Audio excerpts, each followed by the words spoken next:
नमस्कार दोस्तों, एक बार फिर से स्वागत है आपका YouTube चैनल पर, जिस पे मैं डॉक्टर हितेंद्र गोयल आपसे मुखातिब होता हूं ग्रामर के कुछ इंपॉर्टेंट टॉपिक्स को लेकर के।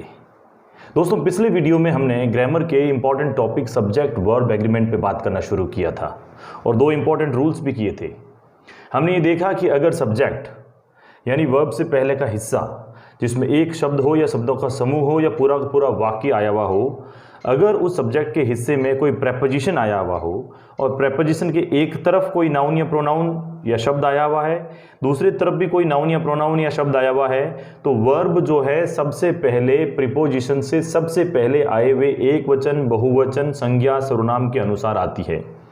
दूसरा हमने पढ़ा दोस्तों कि अ नंबर ऑफ के बाद बहुवचन संज्ञा और द नंबर ऑफ के बाद बहुवचन संज्ञा, अगर ये स्ट्रक्चर सब्जेक्ट के रूप में आया हुआ है तो अ नंबर के साथ में बहुवचन क्रिया लगती है, जबकि द नंबर के साथ में सिंगुलर क्रिया लगती है। आज हम सब्जेक्ट वर्ब एग्रीमेंट का तीसरा, चौथा और पांचवा नियम पढ़ेंगे।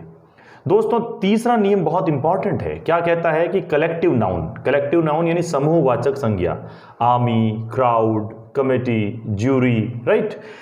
कलेक्टिव नाउन अगर सिंगुलर है और सब्जेक्ट के रूप में आ रहा है तो वर्ब जो है वाक्य में आए हुए नाउन या प्रोनाउन के अकॉर्डिंग आएगी, यानी वाक्य को पूरा पढ़ना है। सिंगुलर कलेक्टिव नाउन के साथ सिंगुलर वर्ब तो आती ही है, लेकिन प्लूरल वर्ब भी आ सकती है। इसके लिए आपको पूरे वाक्य को पढ़ करके ये समझना होगा कि जिस संज्ञा के लिए हम जिस वर्ब का प्रयोग कर रहे हैं उसके लिए वाक्य के अंत में या वाक्य के बीच में कोई और सर्वनाम आया हुआ है। अगर सर्वनाम आया हुआ है तो सर्वनाम को गौर से देखने की जरूरत है। दोस्तों, मैं दो एग्जाम्पल लिखता हूं और इस नियम को समझाता हूं। The jury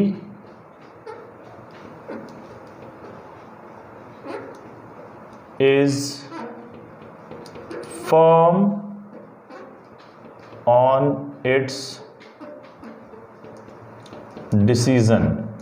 दोस्तों, मैंने ये इज लगाया, जबकि ज्यूरी जो शब्द है ये एक सिंगुलर कलेक्टिव नाउन है। Do you get it? Is क्यों लगाया? क्योंकि ज्यूरी के आगे इट्स आया हुआ है। अपना ज्यूरी ने अपना निर्णय दिया है और अपने निर्णय पर वो बिल्कुल फर्म है। अब मैं अगले एग्जाम्पल में फिर ज्यूरी ले रहा हूं। The jury dash divided in their opinion. दोस्तों, ज्यूरी जो है अब डिवाइडेड है अपनी अपनी ओपिनियंस में, और आगे जो प्रोनाउन आया हुआ मैं अंडरलाइन कर रहा हूं ये देयर आया हुआ है। देयर बहुवचन के लिए होता है। इसका मतलब इस वाक्य में इस कलेक्टिव नाउन के अंदर ज्यूरी में बैठे हुए सारे निर्णायक मंडल की बात हो रही है। तो मैं यहां पर देख लो दोस्तों, ऑप्शन लिखता हूं इज, हैज, वर, वॉज। तो देखिए, इज सिंगुलर है, हैज सिंगुलर है, वॉज सिंगुलर है। वैसे भी तीन सिंगुलर कभी भी आंसर किसी भी जगह पे हो नहीं सकते हैं, और ये आसान हो गया आपके लिए वर ढूंढना। तो आपने क्या देखा इस रूल के अंतर्गत? स्पष्ट रूप से आपने ये देखा माय डियर फ्रेंड्स, बहुत इंपॉर्टेंट बात गौर से सुनने का, कि ये जो सिंगुलर नाउन ज्यूरी है, सिंगुलर नाउन ज्यूरी है, सिंगुलर नाउन के साथ सिंगुलर वर्ब भी आ रही है, सिंगुलर नाउन के साथ प्लूरल वर्ब भी आ रही है, बहुवचन क्रिया भी आ रही है। और बहुवचन क्रिया आ रही है, इसका मतलब वाक्य को गौर से पढ़ने की जरूरत है। खासतौर से committee, jury, army, class, crowd से रिलेटेड, टीम जैसे शब्दों के साथ वाक्य आता है। इट्स लगा हुआ हो तो सिंगुलर, और अगर देयर लगा हुआ हो तो टीम के मेंबर्स की, क्लास के विद्यार्थियों की, आर्मी के सोल्जर्स की बात हो रही होती है। तो पहला नियम जो है आज की क्लास का, that is rule number 3, collective noun के साथ वर्ब सिंगुलर प्लूरल दोनों ही आ सकती है, और आपको गौर से इस नियम को समझ लेना है। प्रोनाउन का बहुत इंपॉर्टेंस है इस रूल के अंदर। Okay, clear? अगली बात कर रहे हैं रूल नंबर 4 पर। छोटे छोटे वीडियोस बनाएंगे दोस्तों, बहुत इंपॉर्टेंट बातें हैं। कमाल की बात हो जाती है जब आप रूल को ढंग से पढ़ते हैं। समान यानी नाउन समानार्थी, नाउन इक्विवेलेंट्स, खासतौर से क्लॉज, जेरिंड और इन्फिनिटिव अगर सब्जेक्ट की जगह पे हो तो वर्ब हमेशा ऑलवेज सिंगुलर ही आएगी। ये बड़ा इंपॉर्टेंट रूल है और बहुत सारे कॉम्पिटिटिव एग्जाम में माय डियर फ्रेंड्स इस रूल से रिलेटेड क्वेश्चंस पूछे हुए हैं। क्या मतलब होता है क्लॉज का? क्लॉज का मतलब होता है दोस्तों उपवाक्य, यानी वाक्य के अंदर वाक्य। मान लीजिए ये एक सेंटेंस है जिसके अंदर मैं लिख दूं व्हाट ही डज, ये पूरा सेंटेंस दिख रहा है, फिर blank space, glory to the nation, full stop मैंने लास्ट में नेशन के बाद लगाया। उससे पहले आप देखिए व्हाट ही डज, जो वो करता है, जो कुछ भी वो काम करता है, अच्छा बुरा, बहुत ज़्यादा अच्छा, बहुत ज़्यादा क्रिएटिव, बहुत ज़्यादा इमेजिनेटिव, बहुत ज़्यादा सक्सेसफुल कार्य कर रहा है, ये लड़का जो कुछ भी काम करता है वो चीज़ देश के लिए ग्लोरी। अब यहाँ पे जो वर्ब आएगी ये दोस्तों सिंगुलर ही होगी, देखना, ब्रिंग्स, हैव ब्रॉट या आर ब्रिंगिंग। तो क्लियरली दोस्तों ब्रिंग है जो वर्ब की प्लूरल फॉर्म है। वर्ब में प्रेजेंट सिंपल टेंस में एस और एस तब नहीं लगता जब सब्जेक्ट आई हो, यू हो या बहुवचन हो। हैव बहुवचन के साथ लगता है, आर बहुवचन के साथ लगता है, और ये अंडरलाइन किया हुआ शब्द है ये उपवाक्य है। क्या है दोस्तों? उपवाक्य, वाक्य के अंदर एक वाक्य। तो मैं यहाँ पर सिंगुलर वर्ब ही लगाऊंगा, ब्रिंग्स लगाऊंगा। और बहुत सारा सवाल, बहुत सारा संदेह मस्तिष्क में आता है कि सर डज भी लगा हुआ है, ब्रिंग में एस भी लगा दिया, ऐसे कैसे किया? दोस्तों ये डज सहायक क्रिया नहीं है, ये डज मेन वर्ब है इस ही का।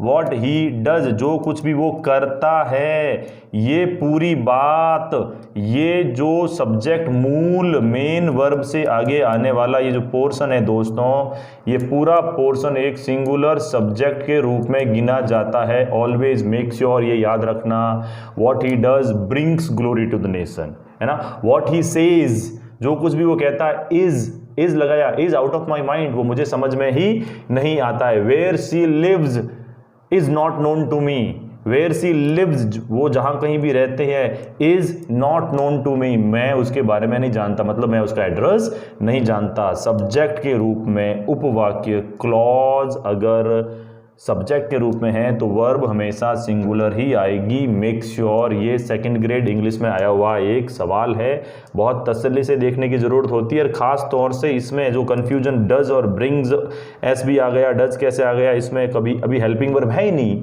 इसके अंदर सीधा सीधा मेन वर्ब है ही के साथ डज, और ब्रिंग्स इस पूरे सेंटेंस का मेन वर्ब है। तो नाउन इक्विवेलेंट क्लॉज की बात की, जिरेंट का मतलब होता है वर्ब की फर्स्ट फॉर्म के साथ आईएनजी। दोस्तों क्या? वर्ब की फर्स्ट फॉर्म के साथ आईएनजी सब्जेक्ट का काम करे। तो आप खास तौर से देखेंगे कि मैं अगर लिख दूं रनिंग,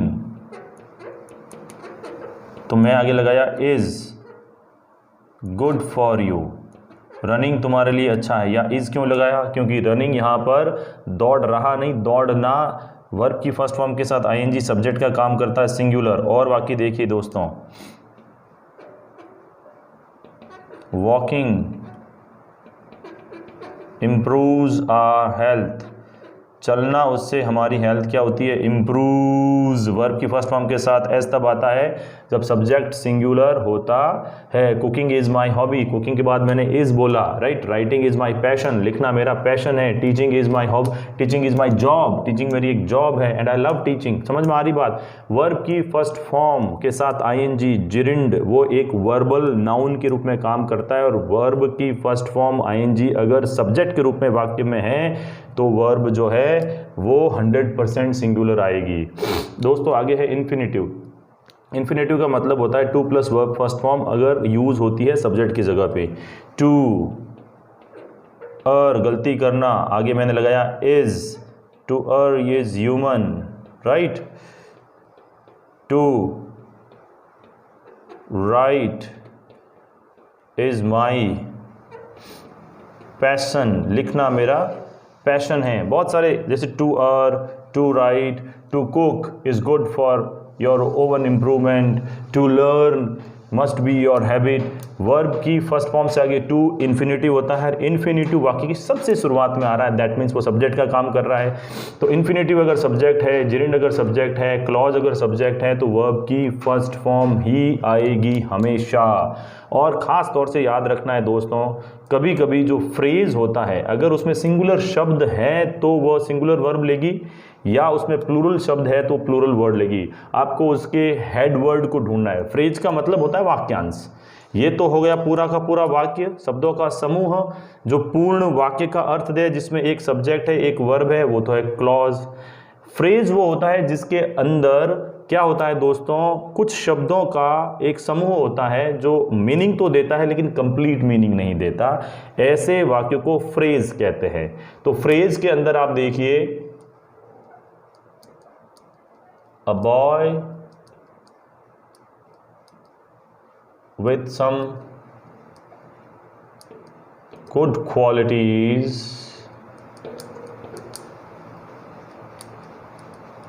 डैश अराइव्ड हियर। अब आप पूरा ब्लैंक स्पेस से पहले वाक्य क्या लिखा हुआ इसे पढ़िए। क्या लिखा है, a boy with some good qualities. 1 2 3 4 5 6 शब्दों का एक समूह वर्ब से पहले आया हुआ है, इसे हम फ्रेज कहते हैं। और फ्रेज में बात, हेडवर्ड कौन है, किसकी बात हो रही है, क्वालिटीज की बात हो रही है या बॉय की बात हो रही है। नेचुरल सी बात, हम क्वालिटीज नहीं आई है, क्वालिटीज लिए हुए एक लड़का आया है, पहुंचा है। तो मैं यहाँ पर वर्ब हैज करूँ या हैव करूँ या आर करूँ या इज करूँ। दोस्तों इज अराइव्ड जो है वर्ब की थर्ड फॉर्म के आगे इज है ना, पेसिव वॉइस में आता है, और यहाँ पर लड़का खुद पहुंचा है। तो बहुत सीधी सीधी बात है, लड़का खुद पहुंचा है तो सिंगुलर है, a boy with some good qualities has arrived here. समझ में आ गई बात। फ्रेज के अंदर क्या देखना है, हेडवर्ड को देखना है। जैसे some of the boys of this particular college are waiting outside, क्योंकि यहाँ पर सम ऑफ द बॉयज की बात हो रही है।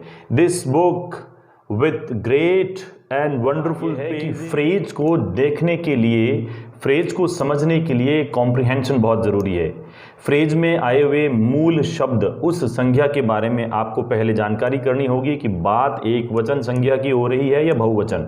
एक वचन की हो रही है तो फ्रेज को आपको देखना होगा, तो सिंगुलर आएगी, अदरवाइज प्लूरल वर्ब आएगी। जैसा कि ऊपर लिखे इस एग्जाम्पल में साफ साफ स्पष्ट हो रहा है, a boy with some good qualities. We are not talking about the qualities, we are talking about a boy who has arrived, जो आ चुका है। तो इस बात का आपको ख्याल रखना है। क्लॉज हो, इन्फिनेटिव हो, जेरिंड हो, सिंगुलर आएगा हमेशा, कोई दूसरा संदेह है ही नहीं, डाउट ही नहीं है, कोई क्वेश्चन ही पैदा नहीं होता है।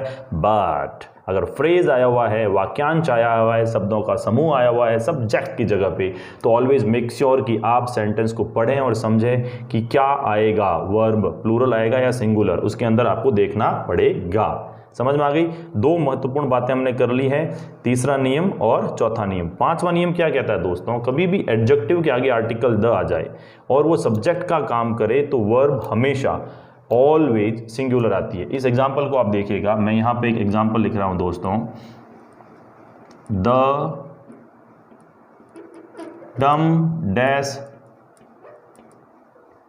Speak does not, do not, has not, is not. Always plural verb, always plural. I rectify my word.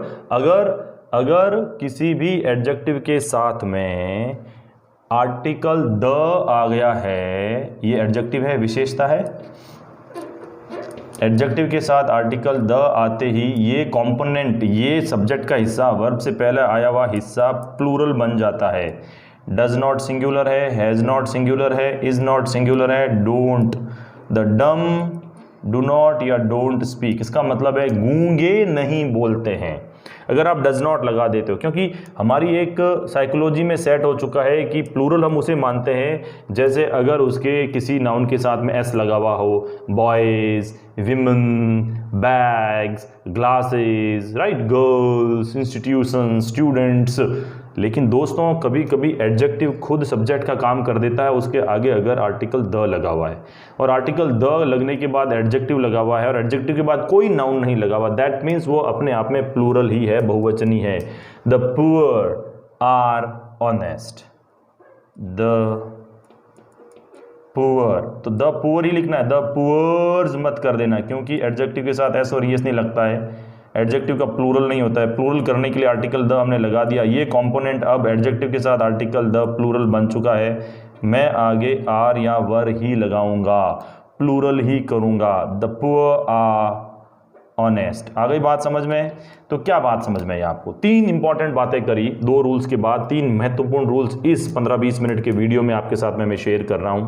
Simple सी बात है, आपको ख्याल रखना है कि जब भी कभी कलेक्टिव नाउन आया हुआ है तो कलेक्टिव नाउन का यूज सेंटेंस में हो रहा है, और कलेक्टिव नाउन के बाद में अप्रोप्रिएटली आपको वर्ब्स फॉर्म भरनी है, सिंगुलर और प्लूरल देखना है। तो सेंटेंस को पूरा पढ़िए, कॉम्प्रिहेंड करिए। अगर कलेक्टिव नाउन के लिए, सिंगुलर कलेक्टिव नाउन के लिए इट्स का प्रयोग हुआ है तो वो सिंगुलर है, एक वचन है, एक वचन क्रिया आएगी। लेकिन अगर उसी कलेक्टिव नाउन के लिए, सिंगुलर कलेक्टिव नाउन के लिए अगर दे, देयर, देम जैसा प्रोनाउन लेटर ऑन वाक्य में यूज हुआ है, इसका मतलब वो कलेक्टिव नाउन उस पर्टिकुलर सेंटेंस के अंदर दोस्तों प्लूरल का काम करेगा।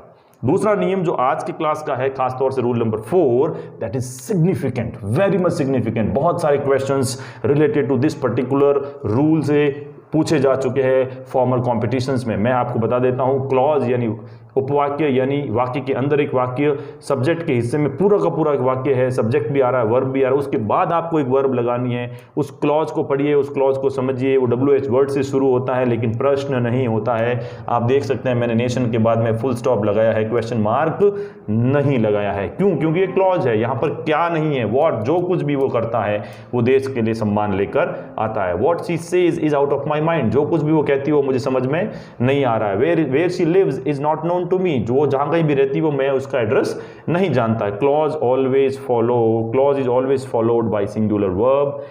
जिरिंट इन्फिनेटिव अगर सब्जेक्ट के रूप में आ रहे हैं, वर्ब की फर्स्ट फॉर्म ing, 2+ वर्ब की फर्स्ट फॉर्म।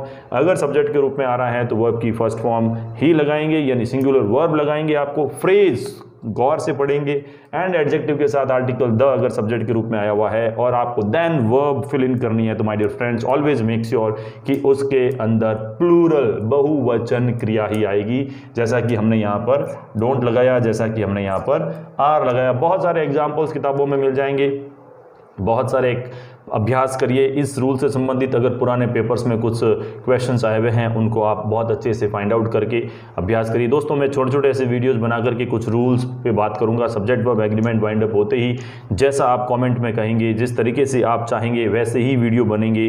कुछ कुछ स्पेसिफिक क्वेश्चंस आप मुझे पूछ सकते हैं, एंड आई मेक श्योर कि आप वीडियो को लाइक करें, सब्सक्राइब करें, शेयर करें, कमेंट करें, बहुत सारे नीडी स्टूडेंट्स तक पहुंचें। My effort is just to reach and approach maximum of the students who are really willing to learn English grammar. कोई क्वेश्चन है, कोई डाउट है, उसको पूछने से गुरेज मत करिएगा। बहुत जल्दी मुलाकात करते हैं अगले वीडियो में। Till then stay safe, stay healthy, be very much creative. खुश रहिए, मस्त रहिए, मुस्कुराते रहिए, और हाँ, अपने मम्मी और पापा के साथ बैठकर बहुत सारा क्वालिटी टाइम ज़रूर गुजारते रहिए। Bye bye, see you.